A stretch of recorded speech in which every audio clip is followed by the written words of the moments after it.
Dans notre pays, il y a la presse qui vit de l'argent d'oligarques ou de lobbies, le lobby pharmaceutique pour n'en citer qu'un. Il y a aussi celle qui ramasse et dilapide l'argent de l'État et donc de nos impôts. Tous ces médias officiels bénéficient d'avantages monstrueux et d'aides qui s'apparentent, si vous me permettez l'image, à des soins palliatifs pour presse en fin de vie. Ces organes de presse vivent de la manne publique et oublient donc par domesticité de mordre réellement la main qui les nourrit. Ils ne sont que les supports de l'État-propagande. À côté de ce système, il y a la presse alternative qui ne touche rien, n'a le droit à rien, ne dispose de rien, d'aucune aide ou passe-droit. Rien, pas même les miettes. Pour elle, le seul moyen d'exister et de se développer est donc le don, l'humble appel au peuple des téléspectateurs. Ce mode de financement participatif, il est sain et totalement vertueux. Il garantit à TV Liberté son indépendance et par les temps qui courent, rien n'est plus précieux. Ce mode de financement est exigeant. Il nécessite une gestion rigoureuse, des efforts pour équilibrer le budget, prendre en compte les mois d'été où les rentrées financières se raréfient et soutenir les actions de développement dès la rentrée.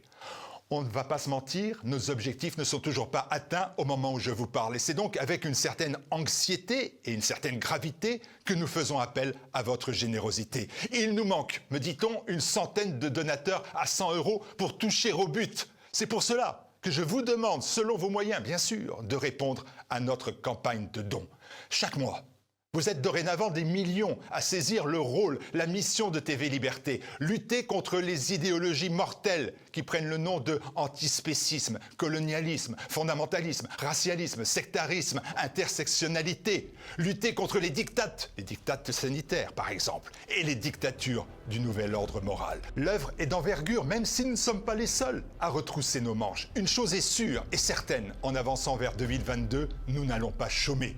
Devant ce vaste et ambitieux projet de déconfinement idéologique, êtes-vous à nos côtés? Si vous répondez à la question par un oui franc et massif, alors aidez-nous, car plus que jamais, à l'attaque pour que vive TV Liberté à votre seul service.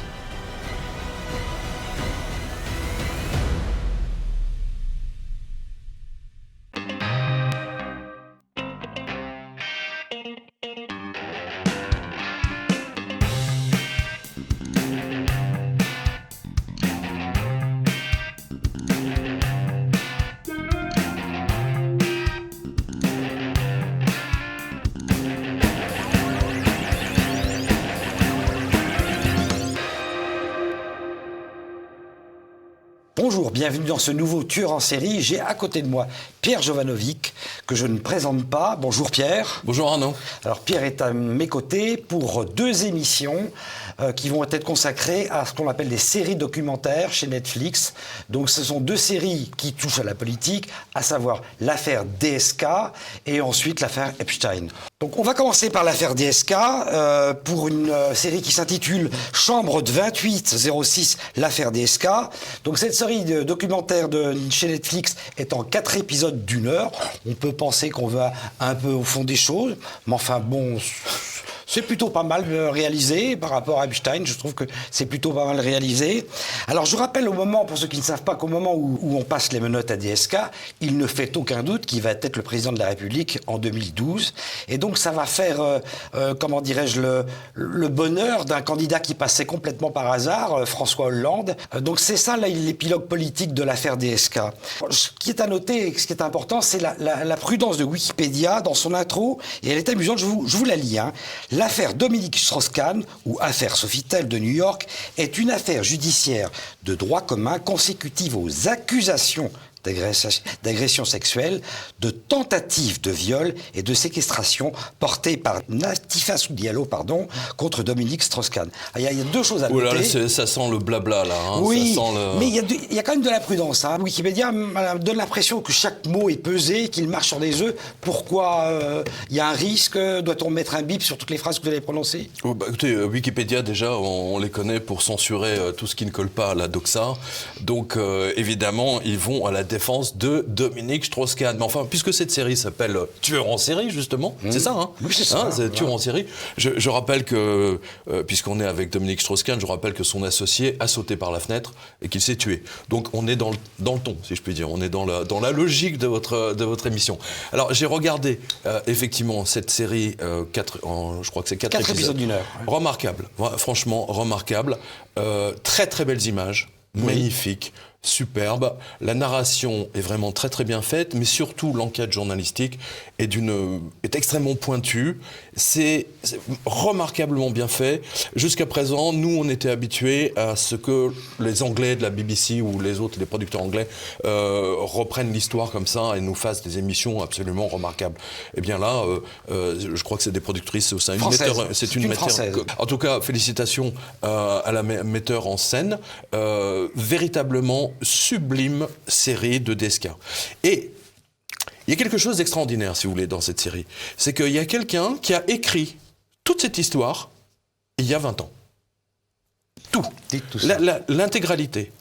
Ça s'appelle Le bûcher des vanités. C'est un livre de Tom Wolfe, de l'écrivain américain Tom Wolfe, qui a pris comme modèle Émile Zola. Hein, donc c'est un naturaliste. D'accord. Il y a un film d'ailleurs qui s'appelle Le bûcher des vanités avec Bruce Willis. Oui. On peut voir derrière nous, c'est un film absolument remarquable. Moi j'ai lu le livre. Donc, et c'est exactement l'histoire de Strauss-Kahn. Grosso modo, hein, c'est l'histoire d'un trader multimillionnaire qui un jour se trompe de sortie d'autoroute, qui a un accident dans un quartier pourri de New York, qui renverse quelqu'un qui voulait le braquer. Et du coup, il y a une enquête de police et ça se transforme, si vous voulez, en affaire politique et surtout, ça se transforme en affaire raciale. Et c'est ça qui est intéressant dans la série avec Strauss-Kahn, si vous voulez, c'est qu'au-delà de l'affaire du viol, c'est que cela s'est transformé en affaire, en féminisme et surtout en affaire raciale. Et les deux, c'est là où les deux, le bûcher des vanités et l'affaire Strauss-Kahn se retrouvent, c'est que les deux sont victimes de leur vanité, littéralement. Alors, moi, ce que je peux vous dire, c'est que j'en ai discuté avec un avocat qui connaissait très bien, en fait, le Parti socialiste. Et c'était bien avant l'affaire Strauss-Kahn, hein, c'était genre 6 mois, peut-être 6 mois avant, 7 mois avant. On était en voiture ensemble et on discutait comme ça. Et je disais, mais alors tu vas voter pour qui? Tu vas voter pour Strauss-Kahn, évidemment. Oui, c'était ma question. Et qu'on disait, il m'a dit, non, Strauss-Kahn ne sera jamais élu président de la République. Alors, je l'ai regardé, je dis mais comment qu'est-ce que ça veut dire? Comment tu peux être aussi sûr? Il m'a dit je ne peux pas te le dire. Tout ce que on a, il disait il a tellement de dossiers d'agression sexuelle que ça va sortir et qu'il ne pourra pas se présenter. Ça va lui flinguer sa campagne. Voilà. Et c'est exactement ce qui s'est passé. C'est-à-dire que il a fini en prison, exactement comme le héros, entre guillemets, du bûcher des vanités de Tom Wolfe. C'est remarquable. Hein. Les écrivains sont vraiment des médiums. Hein. Ils captent des informations comme ça. Et ce qui est encore plus extraordinaire, c'est que il y a une corrélation absolument phénoménale entre l'affaire Strauss-Kahn et l'affaire Epstein. C'est deux boulimiques du sexe, ces deux obsédés, mais l'un, si vous voulez, le fait uniquement pour sa consommation personnelle, alors que Epstein, lui, fait au nom du Mossad et des services d'espionnage pour filmer tous les gens qui tombent dans ces pièges. En tout cas, Strauss-Kahn, effectivement, la série est sublime, véritablement. J'ai trouvé les images magnifiques. Moi, je l'ai trouvée courageuse, surtout. C'est une série qui est beaucoup plus courageuse que celle d'Epstein, ou celle d'Epstein, où on est plutôt dans l'espèce de roman à l'américaine, avec des pleurnicheries, etc. Là, c'est une enquête avec parfois même des pistes un peu audacieuses. Je trouve que c'est plutôt pas mal. Ce qui est absolument stupéfiant, si vous voulez, c'est que dans l'affaire Strauss-Kahn, était annonciatrice, si vous voulez, de la débâcle totale de la politique française. Et c'est ce que vous observez aujourd'hui. Il n'y a plus d'hommes politiques véritables. Oui, alors vous comprenez? Exactement. Justement, alors, c'est la fin. c'est la fin d'une ère. Oui, c'est la fin d'une ère. Strauss-Kahn c'est quelqu'un de brillant, intellectuellement brillant. C'est la fin du politique. Exactement. Et c'est le début des candidats qui sont imposés par le système. Et dans une certaine mesure, DSK, c'est un peu le coup d'essai du système par rapport à Macron. C'est ça. C'est le même bonhomme. Il joue le côté Kennedy décontracté, très décontracté sur le côté sociétal, etc. Mais enfin, il est quand même dur pour ce qui est du côté de la finance. Et ils viennent toutes les deux de la finance. Tous les deux sortent de grandes écoles. Ce ne sont pas des politiques à la base, hein, ce sont des financiers. Ce sont des financiers, et surtout Strauss-Kahn, si vous voulez, a un avantage, c'est que c'est un statisticien. Hein. Je crois qu'il a un doctorat ou une maîtrise de statistique. Oui. Ce qui est intéressant, c'est qu'en fait, à l'époque, rappelez-vous, sur les réseaux sociaux, il y a eu énormément de gens qui ont dit oui, Strauss-Kahn, en fait, he was framed. Hein, ça a été organisé parce qu'il voulait revenir au Standard Or. Oui. Vous vous rappelez de ça ? Très bien. Alors, je dis, on se calme. On se calme. La première chose que Strauss-Kahn a faite lorsqu'il est arrivé à la tête du FMI, je rappelle, hein, c'est qu'il a vendu les stocks du FMI d'or.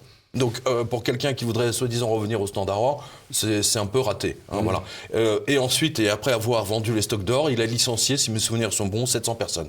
Au sein même des fonctionnaires du FMI. Voilà. Donc ça, c'était pour quelqu'un... C'est normal, c'était un libéral. Hein, c'est un libéral. Les libéraux, la première chose qu'ils font quand ils prennent le contrôle d'une société, d'une entreprise ou d'un organisme public comme celui-ci, c'est de licencier un maximum de gens. Et c'est exactement ce qu'a fait Strauss-Kahn. Voilà, c'est...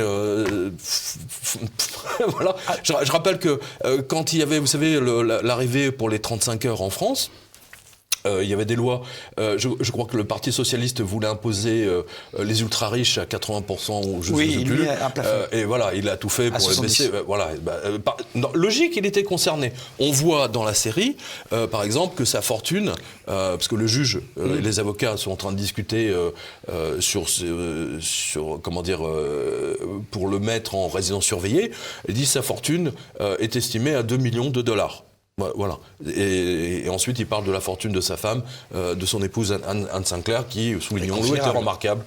On peut coup de chapeau à Anne Sinclair, qui a soutenu son mari jusqu'au bout, jusqu'au tréfonds de la poubelle, des immondices strauss-kahniennes.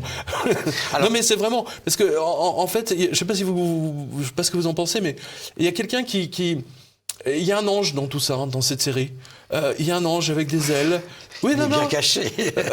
Mais non, pas tant que ça. Hein. C'est Tristan Banon. Oui. C'est Tristan Banon. C'est ce qui est dingue, si vous voulez, là-dedans.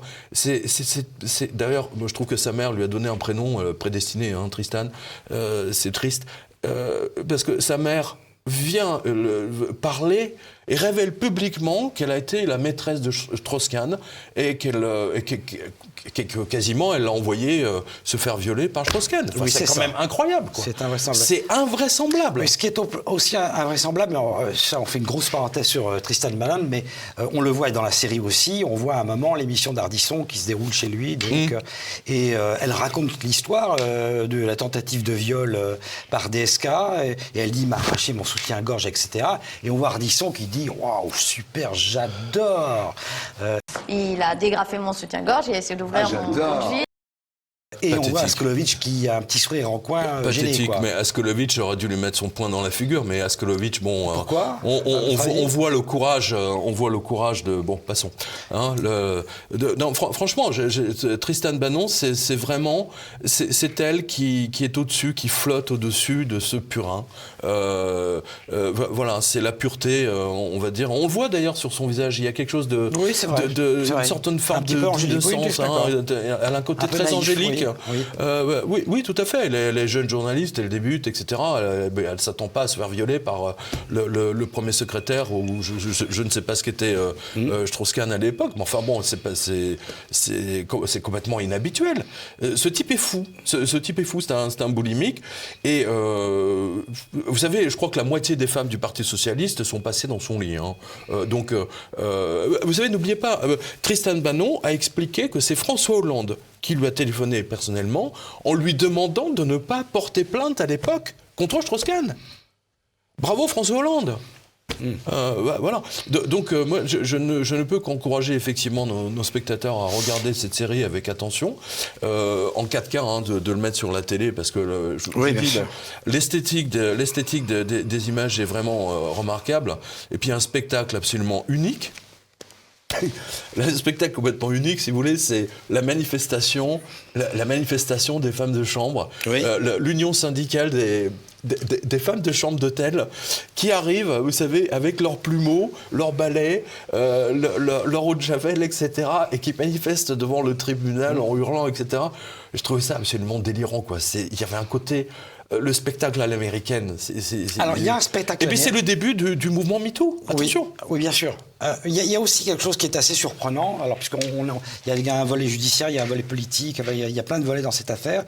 Il y a une chose qui est assez amusante, c'est la réaction de l'entourage politique assez proche, disons, de DSK. Martine Aubry. On voit vraiment l'hyperclasse. Il faut laver l'honneur de Dominique Strauss-Kahn. Il faut laver l'honneur.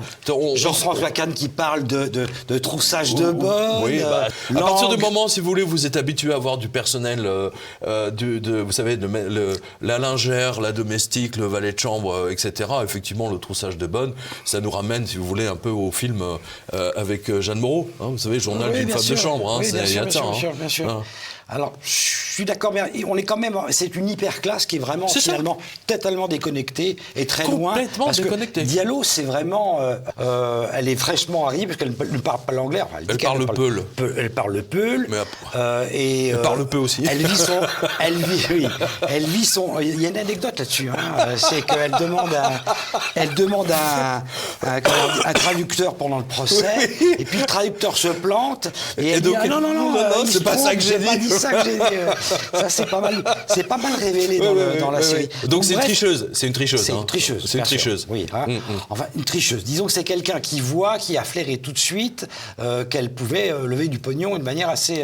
Ce qui ne veut pas dire qu'elle n'a pas été la victime. Hein. Quand la police scientifique arrive sur les lieux, on trouve du sperme de DSK à la fois sur la victime, sur la moquette, sur les plaintes. Enfin, ce type, c'est une épandeuse, quoi. Hein. Il en a foutu partout. Dieudonné avait fait un sketch là-dessus. Hein. Il a dit on en a retrouvé même sur les ailes d'un 747. C'était drôle. Non, mais pardonnez-moi, je veux juste revenir sur un truc. Oui. Effectivement, l'ami dont je vous ai parlé tout à l'heure, bien après, m'a dit il m'a dit demande-toi pourquoi Nicolas Sarkozy est devenu le porte-parole du groupe Accor. Il y a un ange qui passe, là, je le vois avec un plumeau et... logique, hein, les anges, ça a des ailes, hein, des plumes aussi. Voilà, pourquoi Nicolas Sarkozy est devenu on va dire, le numéro 2 ou le numéro 3, le visage, le représentant international du groupe Accor. Je rappelle que le Méridien, hein, c'est l'hôtel, je le connais, j'ai séjourné dans cet hôtel à New York, très très bel hôtel. Strauss-Kahn, cet hôtel, oui, un Sofitel, mais avant c'était le Méridien. Ah, peut-être. Non, avant ça s'appelait le Méridien, c'était le groupe Air France qui a été vendu ensuite au Sofitel, mais c'est le même. D'accord, ok. Voilà, vous savez, tous ces hôtels, en fait, ils changent de nom, etc. Je rappelle que cet hôtel, donc Sofitel, appartient au groupe Accor. C'est purement hasard. C'est purement hasard, mais Dominique Strauss-Kahn a une maîtrise en statistique, donc ceci explique sans doute cela. Voilà. Voilà, donc il y a une connexion, si vous voulez, le groupe Accor, Sarkozy, hein, voilà. Et effectivement, d'ailleurs on le voit bien dans l'émission, hein, on voit le responsable de la sécurité, forcément qu'ils ont averti la direction générale du groupe Accor. Là, les mecs, ils se sont frottés les mains. Strauss-Kahn a fait 2 erreurs. Là, c'est grandiose, quoi. En dehors du viol, il a fait deux grosses erreurs. Premièrement, il oublie son téléphone. Oui, puis téléphone en disant « ramenez-moi mon téléphone ». Amenez-moi mon téléphone, je suis à l'aéroport. Ce qui évidemment va être fatal pour lui, puisqu'il va être coffré par les flics. Et deuxièmement, parce qu'on va retrouver sur son téléphone une quantité incroyable de SMS, de rendez-vous avec des prostituées, etc., qui montrent que c'est un vrai boulimique ou un prédateur sexuel. Donc on a fait c'est les deux. Si vous voulez, c'est les deux. C'est-à-dire que les boulimiques sont des prédateurs par définition. C'est-à-dire qu'ils se jettent, ils sont violents, si vous voulez. voulez. C'est voilà, je vais te donner du plaisir même si tu le veux pas. Hein, c'est un peu l'idée. Hein. Oui, c'est ça l'idée. C'est l'idée. Hein, ne l'oubliez pas. Donc, et en général, ces gens-là consomment beaucoup plus de prostituées que de femmes normales entre guillemets. Hein. Bien sûr. Non, mais c'est très important. Bien sûr. Donc, moi, je veux bien. Ce qui m'épate, si vous voulez, toujours avec Anne Sinclair, si vous voulez, qu'elle a déclaré il y a une semaine dans le journal, dans le magazine Elle, qu'elle n'était pas au courant, ce qui a fait rire aux éclats tout Paris. Alors justement, voilà. dans la série, ils disent le contraire. On voit un nombre incroyable de personnes dans la presse, dans les milieux politiques, etc., qui disent « on savait tous ». On savait tous. Mais pourquoi si... Mais ça n'a jamais caché. Attention, quand il était ministre des Finances, je veux dire, il avait une protection, il avait des chevaux. Il allait dans les clubs, dans les clubs échangés. Je veux dire, Strauss-Kahn est droit dans ses bottes, si j'ose dire. Il ne s'est jamais caché de sa façon de vivre. Là, on ne peut pas lui reprocher ça. Hein. Non, c'est vrai, c'est vrai. Ouais. Alors, il y a quand même 3 volets dans l'histoire. Il y a un volet judiciaire, bon. Il y a un volet également politique, on l'a vu, et puis, enfin, on va le voir. Et il y a un volet financier. Il y a un contexte financier qui est important. C'est la crise, l'affaire Lehman Brothers. C'est le début de la crise mondiale, c'est l'explosion de toutes les banques, le 29 septembre 2008. Est-ce qu'il faut y voir un lien? Est-ce qu'autrement dit... Non. Non. Non. Non, il n'y a aucun lien, strictement aucun lien. Je vous rappelle que Nicolas Sarkozy a nommé Strauss-Kahn au FMI pour s'en débarrasser, pour pas qu'il puisse faire campagne. Voilà, Oui, bien sûr. tout simplement. Il l'avait même prévenu. En disant ne fais pas tes conneries, etc. Et d'ailleurs, Strauss-Kahn, je ne sais plus où j'ai vu ça, avait menacé, entre guillemets, Sarkozy, en lui disant je sais que tu prépares un dossier sur moi. Oui, c'est dans la série. C'est montré dans la série Netflix, oui. Mais bon, je pense que c'est sorti quelque part. Je ne sais plus si Il dans dit, le Point ou dans le Canard enchaîné. je sais que tu montes un dossier contre voilà, moi c'est ça. sur mes orientations sexuelles ou sur mes... etc. Mais fais attention, il pourrait t'arriver des problèmes. Oui, c'est-à-dire que c'est lui qui menace Sarkozy. Il le menace Sarko. Alors, je peux vous dire que quand le directeur de la sécurité du Sofitel Méridien de New York a téléphoné au siège à Paris, au groupe Accor, là, Nicolas Sarkozy... Là, il s'en est donné à cœur joie. Et je peux vous dire qu'il a certainement, parce que n'oubliez pas, Nicolas Sarkozy est à ses réseaux américains, très très important. On l'a vu pendant sa première élection. Toute la presse, tous les médias américains ou tous les médias européens qui appartiennent à des groupes américains ont soutenu, poussé, nous ont vendu Sarkozy en long, large et en travers.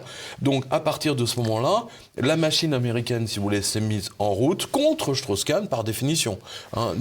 Et d'ailleurs, attendez, Strauss-Kahn a avoué le viol, puisqu'il y a eu un arrangement, si vous voulez, entre Diallo et lui, pour ne pas aller au civil, il lui a payé $1,5 million de dollars. Alors, voilà. il y a plusieurs choses dans l'affaire, parce que vous revenez sur le judiciaire. Il y a 2 aspects. Il y a un aspect pénal et un aspect civil. Dans l'aspect pénal, le parquet abandonne les poursuites parce qu'il considère que Diallo s'est contredit plusieurs fois. Exactement. Ça, d'accord. Elle a menti comme une arracheuse de dents. Bon, Voilà. elle a menti comme une arracheuse de dents. Bon.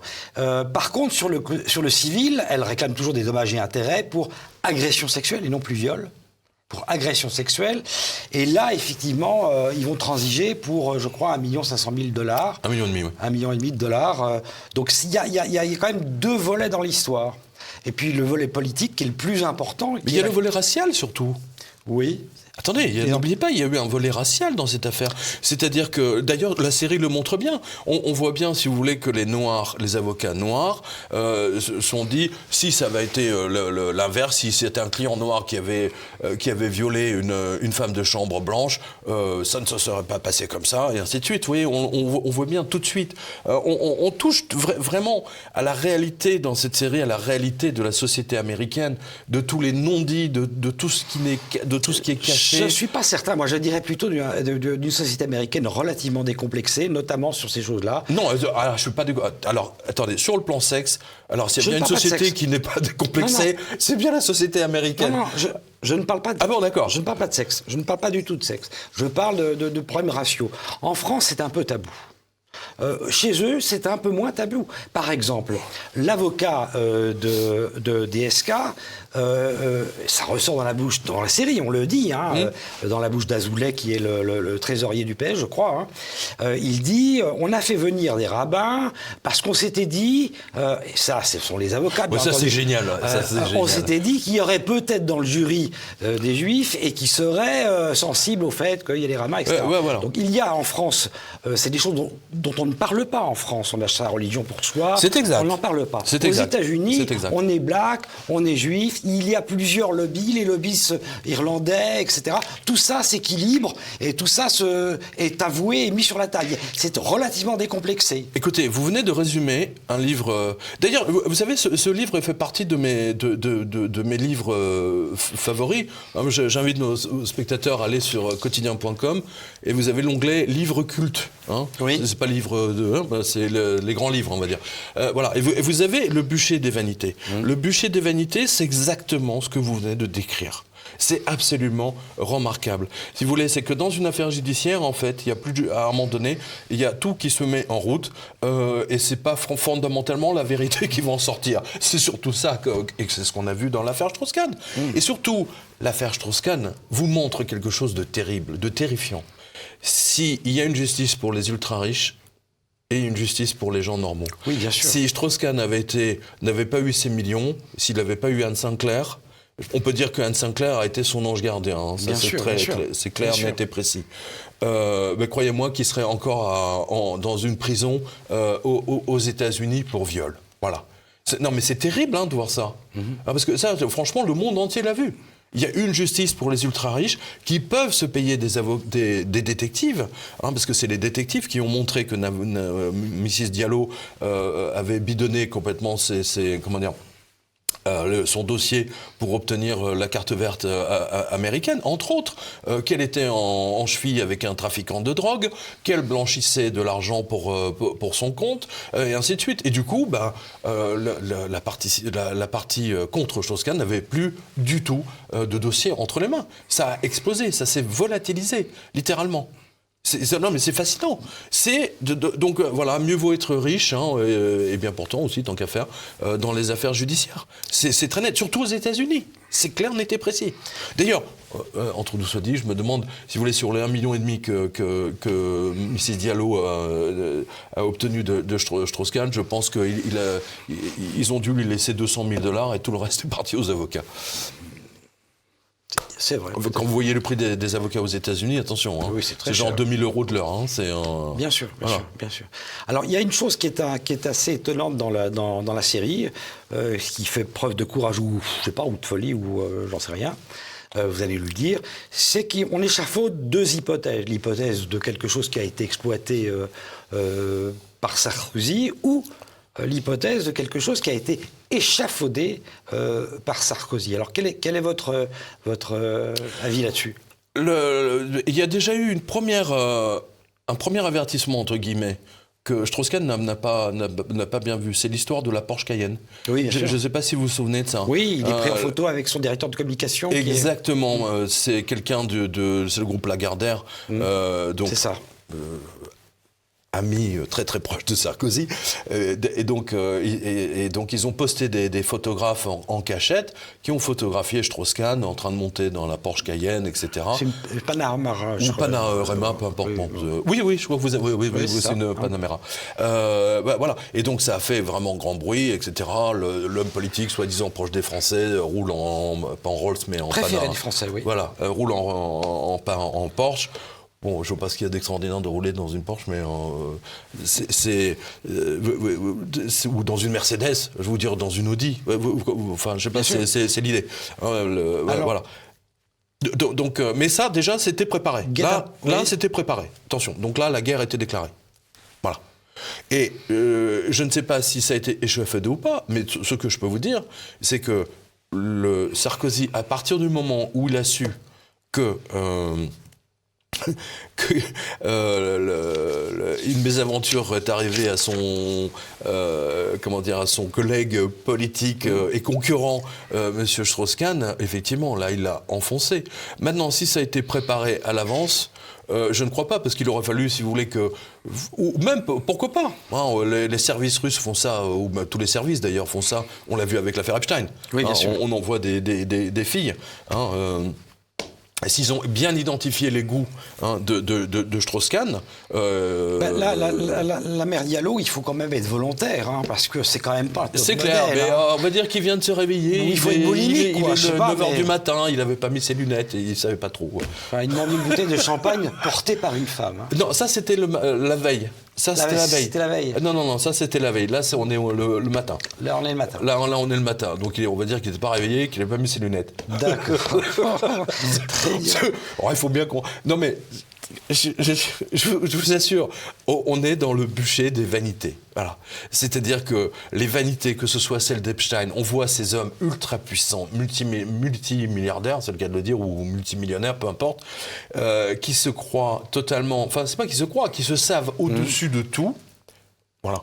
Et qui peuvent se permettre, si vous voulez, d'un certain nombre d'excès, jusqu'au jour où, à un moment donné, il y a un grain de sable qui arrête tout leur système et ça s'écroule, tout leur truc s'écroule. Mais comme ils sont tellement hauts, ils planent, ils volent, ils sont là au-dessus des nuages et ils se rendent même pas compte qu'ils ont plus d'ailes. C'est fini, terminé, ils se crachent et c'est très très dur pour s'en remettre. Epstein a mal fini, Strauss-Kahn, il s'en sort bien. Il a un très très bon ange gardien aussi, Strauss-Kahn, ça je peux vous le dire. C'est vrai, c'est vrai. Non, franchement... Il s'est a un remarié très, une quatrième fois, donc les femmes ne lui en veulent pas. Oui, non, mais c'est très curieux parce que Strauss-Kahn fait partie de... Il a besoin de se marier pour avoir plein de putes dans son lit. Bon, pourquoi pas? Non, mais il y en avait un autre comme ça, c'était Gérard de Villiers. Hein. Oui, c'est vrai. Gérard de Villiers avait tout le temps besoin de se marier alors qu'il avait, je sais pas, 20 liaisons en même temps. C'était le cas de, par exemple, Alexandre de Marinche, l'ancien patron de la DGSE. Oui, mais là, on sort du contexte de notre affaire. Et Non, mais c'est pour vous montrer qu'ils ont besoin de se marier Oui, je comprends. pour avoir leur maîtresse. C'est très curieux, d'ailleurs. Mais j'ai jamais compris. Hein. C'est comme ça. C'est le moment de conclure pour nous. Alors, il faut voir cette série, c'est intéressant. Ah oui, il faut vraiment la voir, d'abord pour l'esthétique. L'enquête journalistique est absolument remarquable, Oui, il n'y a bien rien fait, à c'est dire. vrai. On a les deux côtés. Ils ont interrogé vraiment tout le monde. Oui. C'est un travail journalistique Sauf, qu'on doit sauf saluer. DSK, bien sûr. Oui, mais bon, c'est pas grave. Et surtout, Nafou, je n'arrive jamais à dire son Diallo. prénom, Diallo, a accepté de parler. Oui. Hein, voilà, C'est elle vrai. a accepté, donc c'est très intéressant. Elle était quand même, je vais dire au fond du sujet, au cœur du sujet, ce qui est quand même une réussite pour cette série. Et on félicite donc les producteurs et les réalisateurs, vraiment, parce que c'est digne des plus grandes séries historiques faites par les Anglais, BBC et autres.